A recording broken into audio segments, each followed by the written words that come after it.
Is why Lachelle Yates with the Better Business Bureau is here today to talk about new scams that you need to be aware of. Lachelle, thank you for being with us. We so appreciate it. All right, so let's first and foremost, let's talk about job scams, because so many people are out there, they're going to job fairs and things of that nature, and then this comes along. Yes, and of course, the end of September, we have more unemployment benefits that are running out. So we expect scammers to be even more active, unfortunately. So there's a couple of different ways that these job scams work. First, they are going to contact you by email, and they're going to use the names of real companies. They're going to interview you by app. Not face-to-face even, like you would expect through Zoom by now. And they're going to hire you immediately. Okay, and so those are the red flags when they don't talk to you face to face like in a Zoom. And I love it when they say, well, we'll do a Zoom, but I don't have video, I just need to have a picture. Okay, we can't go with that either. That is another red flag when they can't actually do video, because by this point we all can. So then what happens with those job scam outcomes, like if you are to unfortunately get in with one of these? So there's three different things that could happen. One, you could end up doing an illegal job, like reshipping packages. And how this works is that the scammers use stolen credit card numbers to buy products. Then they ship them to your house. You slap another label on them and reship them, often to Russia. And what happens is, one, you never get paid for the money. Two, you've been involved in an illegal job.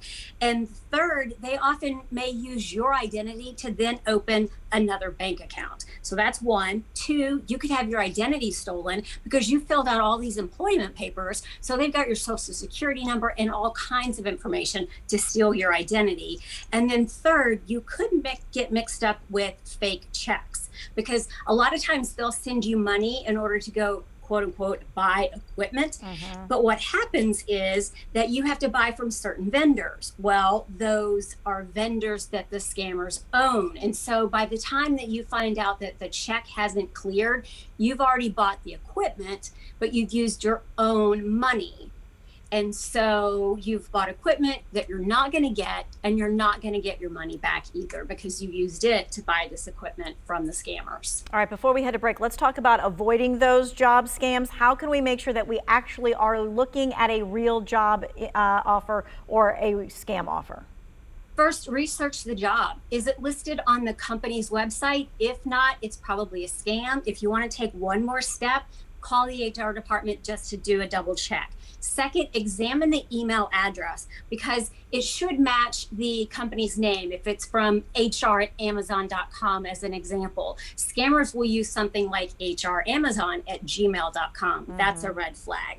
Something else, this was interesting to me. I'm going to skip down to the fourth point about creating a separate email address that you use just for posting on resume boards, job boards, and applying for jobs. So if a scammer reaches out to you at your regular email address, that's a clue that it's a scam. If it comes into an email that you're using just for job hunting, chances are then that that's not a scam, but you can't be too careful. So you're going to want to go ahead and check out that any job that comes to you, regardless of the email that you're using.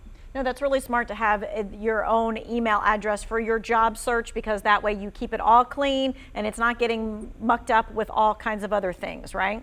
All right, we're going to take a quick break and we will be back, and we're going to be talking about takeout order scams. You're getting ready to eat dinner, you want to order out, this is a scam that's happening. We're going to talk about it next.